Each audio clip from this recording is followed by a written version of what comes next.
And then let's go ahead and look at this upcoming weekend. It is the official start of the college football playoff, the 12-team college football playoff, and it kicks off just a few days from now. Just a reminder of what the bracket looks like. We'll bring that up on the screen as well. We will start Friday night, 8 p.m. Eastern time on ABC and ESPN. It is number 10 Indiana. They were 11-1 on the season. They travel to the number 7 seed Notre Dame, who was also 11-1. 7-point home favorite for the Irish. 51 is your over-under on this one. Sean, I'll start with you.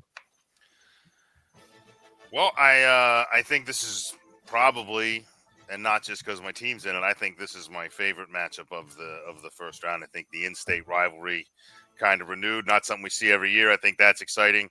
You got some bulletin board material in there, the material of which I think is just enough to make Notre Dame that much angrier. I probably would have picked them to cover 7 either way. I'm definitely going to pick them to cover 7 in this game after Indiana's coach opened his idiot mouth. And 51 sounds like a pretty fair number. I'm going to take the over. I don't think it's going to be by as much as I'd like it to be, mostly because I'm not sure Indiana's going to score as many points as people think they are. But I think it pushes just over. Keep in mind, some snow in the forecast, likely ending before game time. But shocking, December in South Bend. Cold, windy, chance of snow. Sounds like the perfect day to run for 280 yards. Right. Sounds like a great day for Jeremiah Love. All right, Matt. Yeah, I will take Notre Dame to cover. I will take the under. I think Notre Dame's defense is going to put a little bit more of a limitation, and I don't think their offense is really going to try to open the entire bag of tricks this week. So Notre Dame and the under. All right, Mikey B. Kurt Cinetti came out and said that Notre Dame ain't played anybody.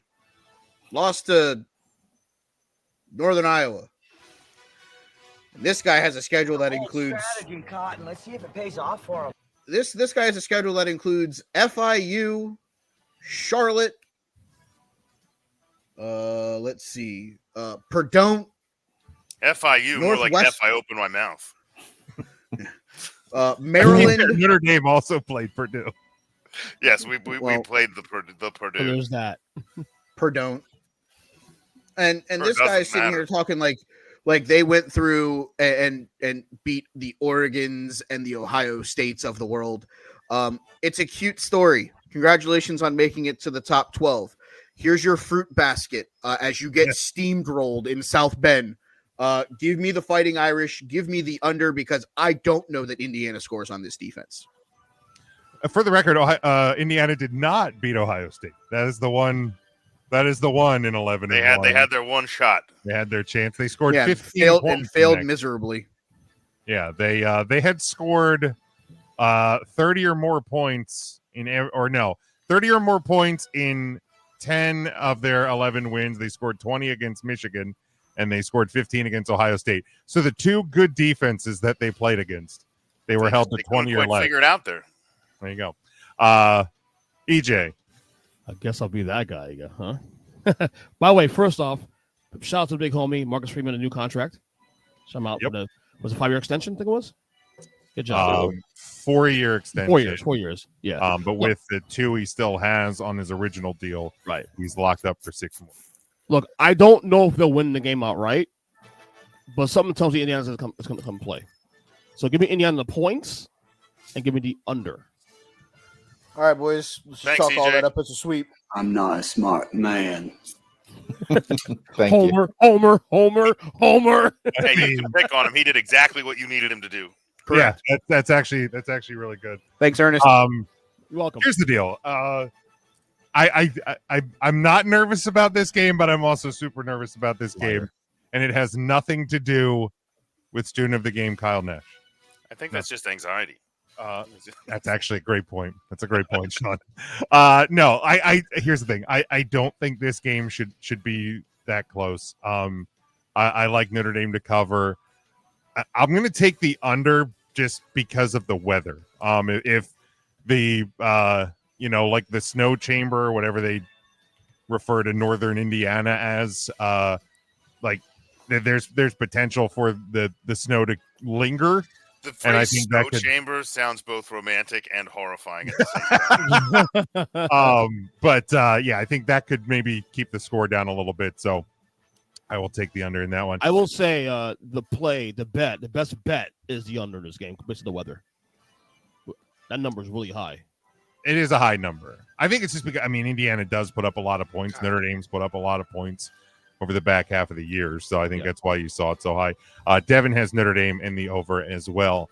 All right, let's go then to Saturday at noon on TNT and Max. It is number 11 seed SMU. They're 11-2.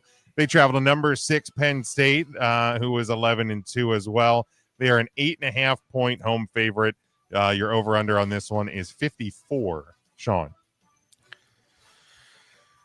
Yeah, I don't know. I don't know, Bob.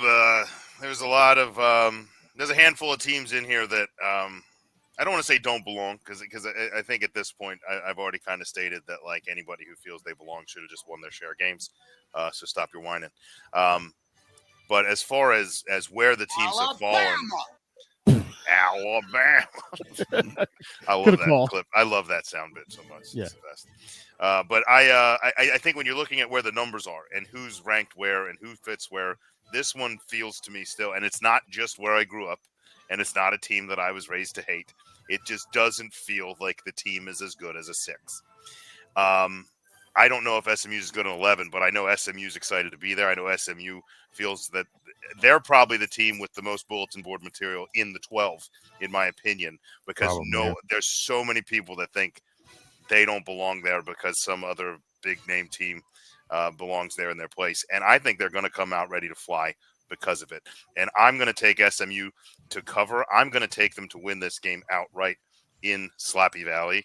And what was my over-under number? 54. 54.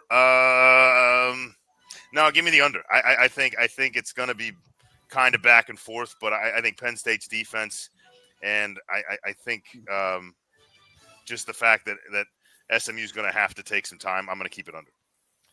There was some snow originally in the forecast. Saturday, partly sunny, high near 28. So cold, definitely colder than SMU's playing in, but clear for Saturday's game. Matt. I don't really like either of these teams, but there's one that I dislike more, and that's Penn State. So the Mustangs, I will take the under with the weather being the way it is, despite the lack of snow. I haven't been super impressed by Penn State's offense. Their defense has been what's won them a lot of games. So I think they'll keep it close, but give me the Mustangs to win outright. All right, Mikey B. Drop the ball, not adding Mustang salad to the old soundboard. I think if Matt and I hit this one, we should probably add that to the soundboard next time. That's fair. All right. So a lot of people watched the ACC title game. They thought that this Mustangs offense looked pretty pedestrian against Clemson. And then the second half turned around, and this team made that a football game, and that's what got them at least into the college football playoffs. And I think that's the thing that they're going to have to rely on. I've seen everybody in major media telling me that Penn State is a shoe-in for the semis. They're going to steamroll SMU. They're going to beat the guy who finished second in the Heisman Trophy in Ashton Genty. To quote the great Lee Corso, not so fast, my friend. How do I not have that on the board? Like, I'm literally writing that down right now. I feel like that's just a miss. Yeah, because at this point, I look at it from this standpoint. Penn State hasn't done anything impressive for me. I'm not moved by anything they've done this year. I've said it all year that I felt that the preseason ranking got them the number 6 overall seed, and I will die on that hill. So give me SMU plus the points. Give me SMU to win. Give me SMU alternate spread -3. I think they roll. I think the offense clicks on all cylinders. And guess what? The only hope that Penn State had of keeping this game under was snow. And the fact that it's not there, and the fact that the fans are going to say, "Oh, but we could have had a whiteout night game." Eat a I like bag that of shorts. voice. You should talk like that more. SMU and the over. Tribute to Kyle. That is my Kyle. All right, EJ. I feel like that spread is high mainly because of the fact that they had a moral victory against Oregon, losing by 1 score. It's because they hate SMU. And that's false hope, man. That is some really big false hope. I don't think Penn State is 8.5 points better than anybody in this bracket whatsoever. Anyone. Clemson included. So for me, it's easy. Wow. SMU on the points here. SMU on the points, easy here. Will they win? Well, that later. But definitely SMU on the points and give me the under as well. Yeah, I'm absolutely taking SMU to cover 8.5. You know, I don't care if it's cold. The fact that it's clear, like SMU has speed that I don't think Penn State can really defend against. I think they're going to find a way to expose holes in Penn State's defense. And I will take a slight over because I think if SMU is going to win, I think that it's going to be because of their offense. I don't think it's going to be because of their defense.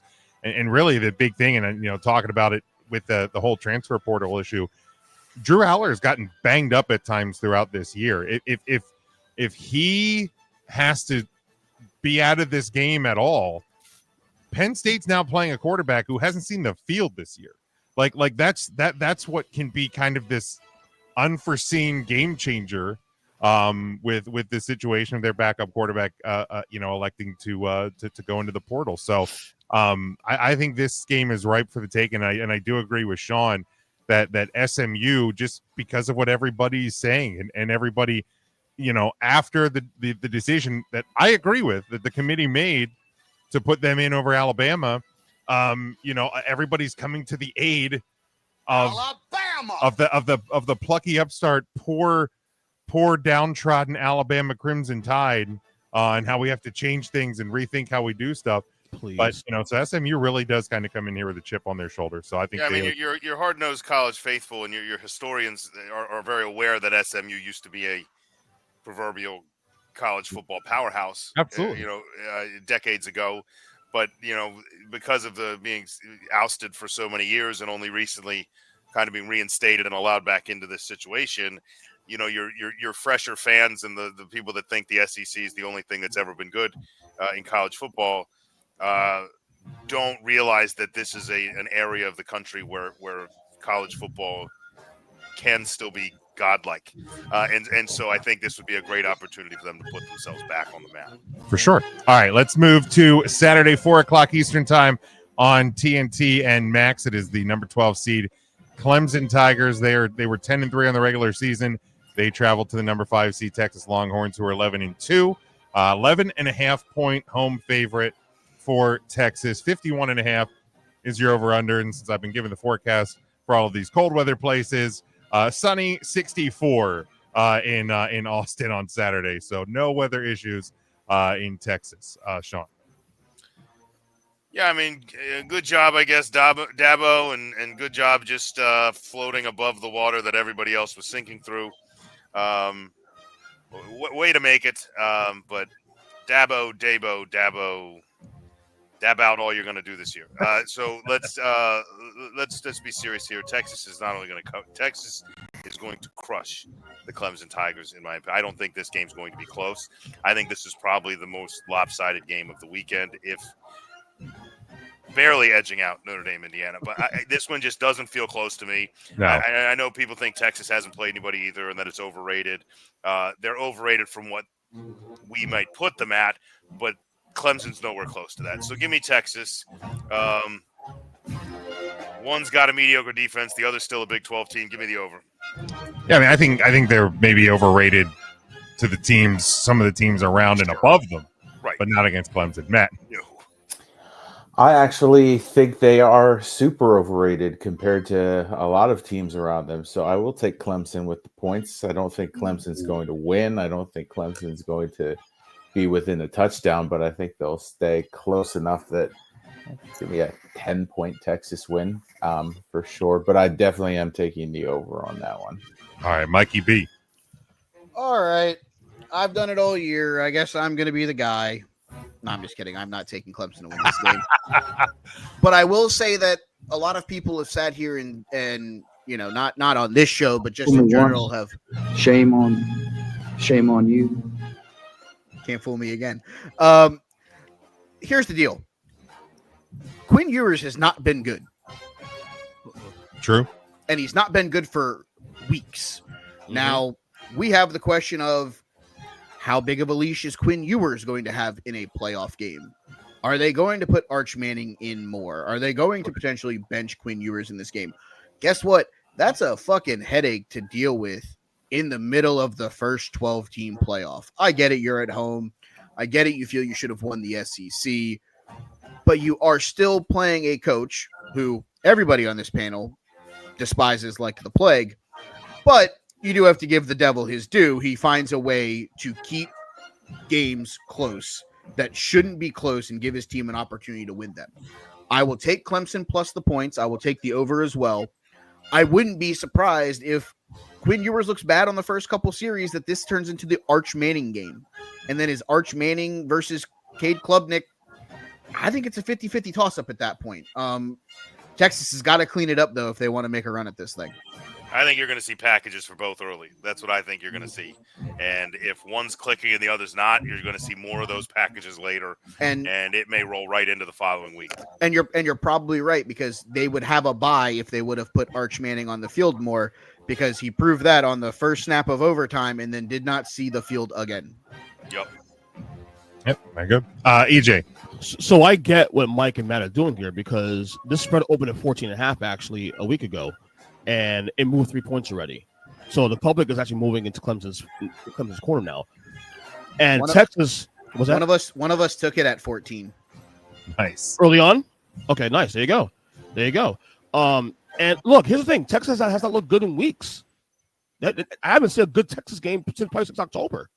So, I mean, I get it, but if there's a spot where Texas can turn things around, they're at home, the playoffs start now, time to turn on. I know Quinn has been really bad. It's now. I just don't think Clemson's that good. It's more about Clemson not being that good and Texas, Texas being much better than they are. So, give me Texas here. Honestly, it's gonna be a rout. And give me the under. Yeah, they haven't been really dominant in a win since I guess it would have been the end of October when against Florida, 49-17. But even around that, Vanderbilt 3 points, Arkansas 10 points. There you go. Yeah. It's been a struggle at times for Texas. They're due one. Man, I think the home crowd is going to help them here. I don't. If there's anything I've learned post like Deshaun Watson, Trevor Lawrence, Clemson does not travel well. You forgot DJU. So I think like if this is a neutral field, I'd be more apt to take Clemson to cover. I just, regardless of how sketchy at times Texas has looked, I think Clemson is just worse. That place is gonna be nuts. And yeah, and it's just gonna be a hostile environment, and I just don't think they're gonna manage it well. I don't think Texas wins by a lot more than 11.5, but I think they do cover. I'm definitely taking the over. That's one of the easiest plays of the weekend, really, is the over in that game. But yeah, I think Texas wins pretty convincingly. What it means beyond that, I don't know, because if they win, they play Arizona State, which we're going to have a similar conversation next week. I really think so. But in this one, it's Texas.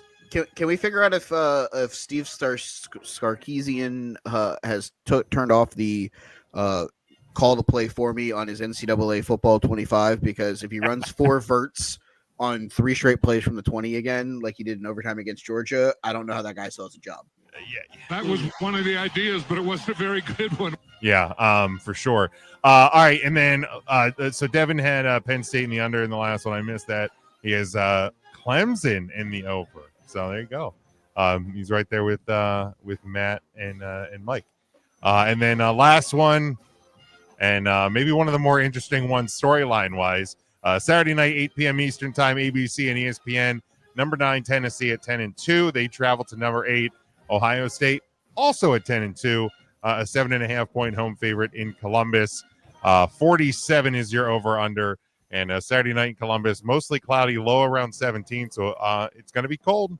Going to be cold for sure. That's real cold. So yeah, your game time temp's probably going to be in the 20s, probably a little breezy. So that might impact Tennessee a bit, but we'll find out. Sean, what do you say?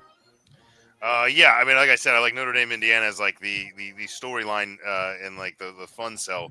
I think from a football versus football standpoint, this is my favorite matchup of the first round. I can't believe I'm going to say what I'm about to say, but EJ made a really good point. I can't agree. How would you confess that, buddy? Wow. Well, you did. And I was going to bring it up in this game. You brought it up in the last one. I think, there's something to be said for the fact that we've reached the first finish line, right? So we're at a point where, like, anything that's gone wrong, any starter versus backup scenario you're in, any early stumbles, like, you made it here, right? So this is your new week 1, your new week 0, and I think that there's an opportunity for some of these teams, particularly at like maybe an 8 or a 9 seed, to go, you know what? Turn on the Jets, and so I think both teams are going to try to do that, and it's gonna be pretty exciting. I think Tennessee's a fun play and a fun pick, and that spread's pretty high. But like you said, it's going to be cold. I think Ohio State with that reset button and a home crowd in Columbus, and an opportunity to go fix the not winning the Big Ten and get a chance to attack Oregon. I think Ohio State's gonna cover that spread. I'm gonna take the over. I don't think it's gonna be a super high scoring game, but that is a low over under for me. Give me the over. Give me Ohio State. Go Buckeyes, I guess. Matt, I know. Well, Hair Paint's getting fired at some point this offseason, so let's just rip off the Band-Aid. Let's go with Tennessee. I mean, I love how we're saying it's cold, and we act like Tennessee is in the tropics. Like, Thank you. It gets pretty cold in Tennessee. Exactly. Oh, it does. I wasn't saying that about Tennessee. I just think that Tennessee's not going to cover, and it's going to be cold. Okay. Not because of it. Yeah, I'll take the Vols on this one just because I'm not going to pick Ohio State. I want to see all the Ohio State fans I know sad, and I want to have it before Christmas so that just lingers on into the holiday season. Just completely ruined Christmas. Some of them might be happy if they fire right. Santa, I don't ask for much, but give me this. I prayed for this and it happened. Mikey B. Matt, are you taking the over or the under? Oh, it's going to be cold. Give me the under. All right. So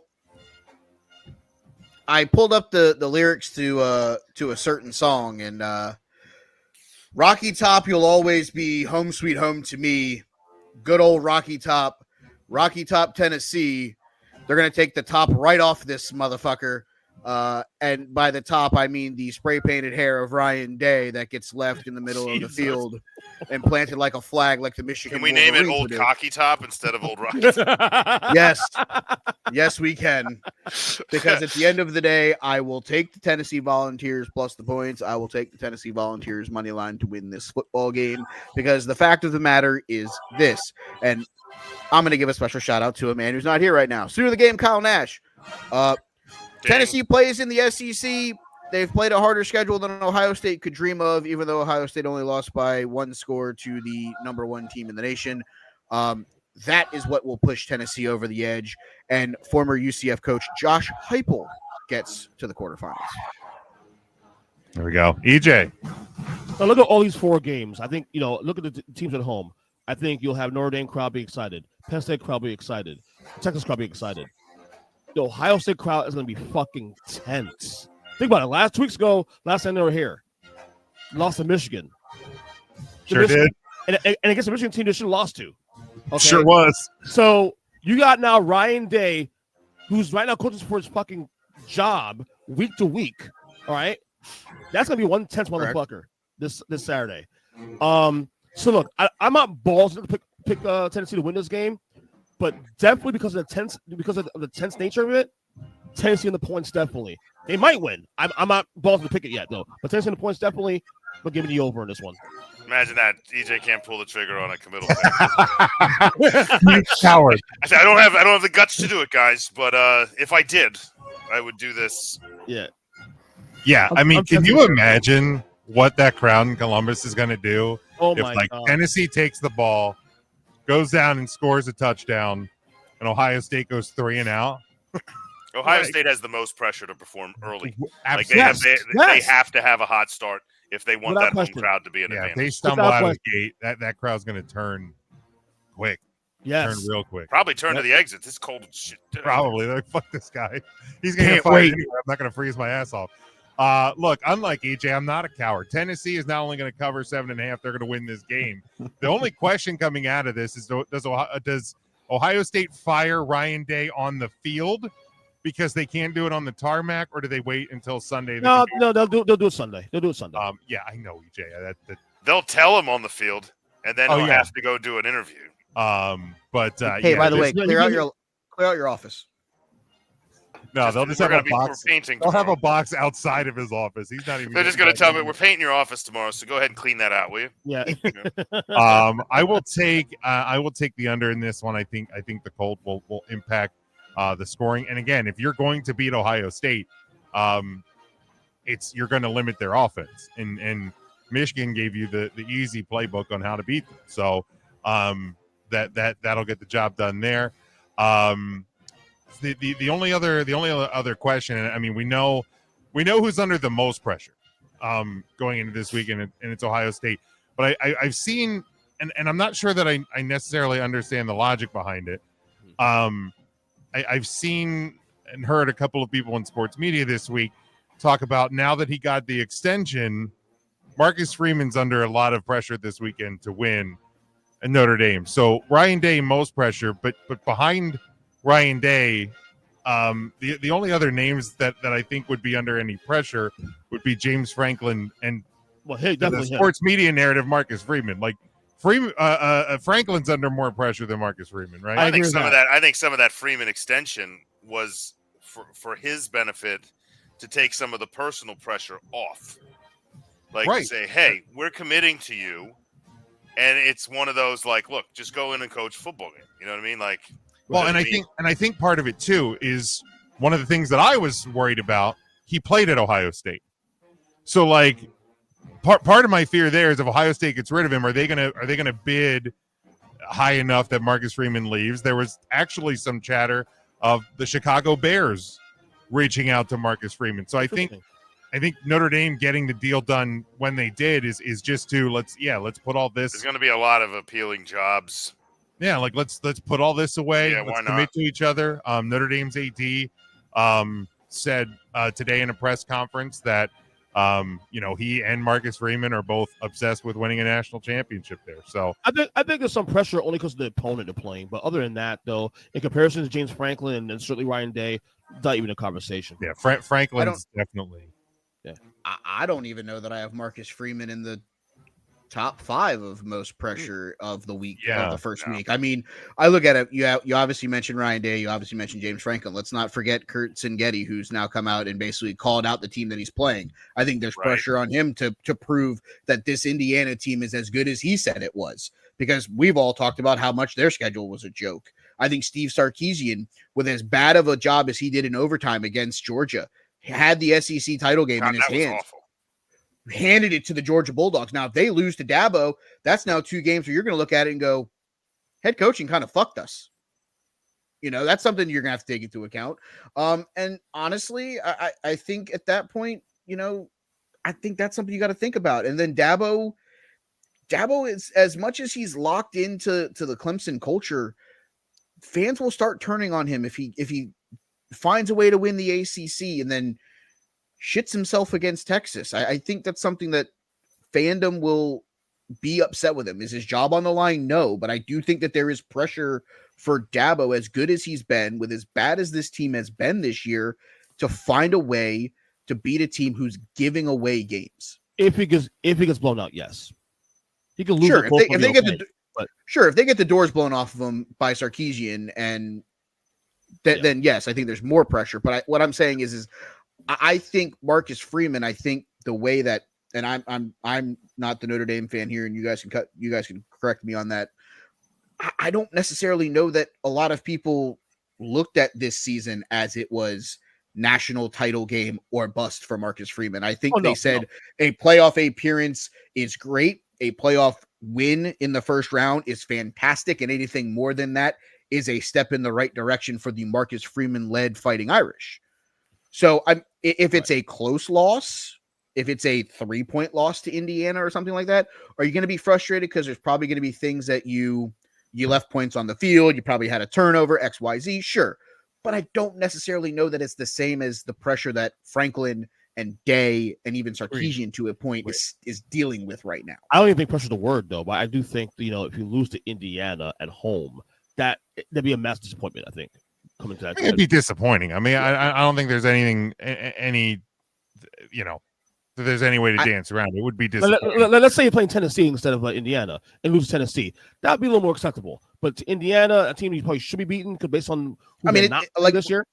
It all depends on how things transpire on the field. If you're disappointed because Singeti comes out and schemes up an offense that puts up 45 and you lose 45-20, yeah, you're gonna be disappointed. Yeah. If it's a 10-7 game and you turn the ball over late and they kick a field goal to win it, you're going to look up and go, we had our opportunities. It's frustrating, but we're on to 2025. Yeah.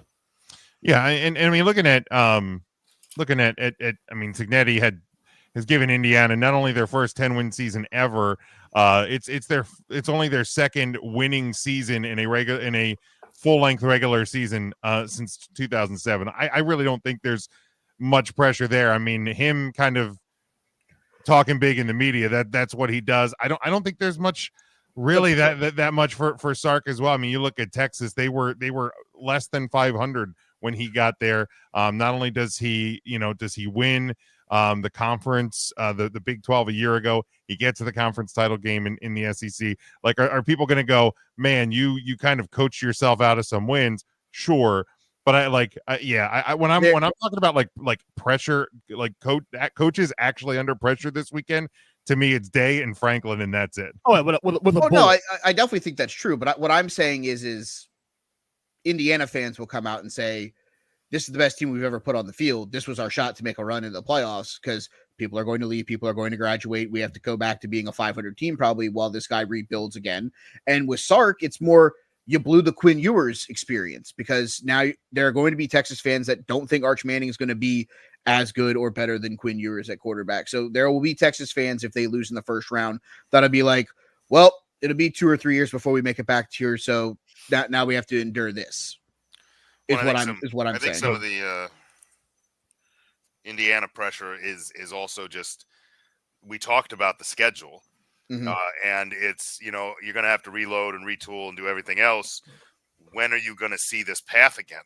You're going to have other seasons where it's going to be Penn State. It's going to be Ohio State. It's going to be a better Michigan. Yeah. You're going to have stumbling blocks in your way. Like, Indiana hasn't seen an opportunity to be here. So that would really, for me, be the only, beyond the bulletin board material, the only true pressure for them is like, time is of the essence here. That would be your pressure. Indiana's 2025 schedule: Old Dominion, Kennesaw State, Indiana State, Illinois, Iowa, at Oregon, Michigan State, UCLA, Maryland, Penn State, Wisconsin, Purdue. Just too tough. So they fade. So we're telling me Indiana's going to be in the playoff next year. So the answer to my schedule question is next year. So right. Yep, Cignetti has no pressure. Fuck it. Yeah, I take that back. That's on me. That's on me. Guys. If they split, leads to Penn State, Ohio State, games that they're in, no matter what. Well, no, I mean if they split Oregon, you mean Oregon, Penn State. Oregon. Right, Oregon. All right.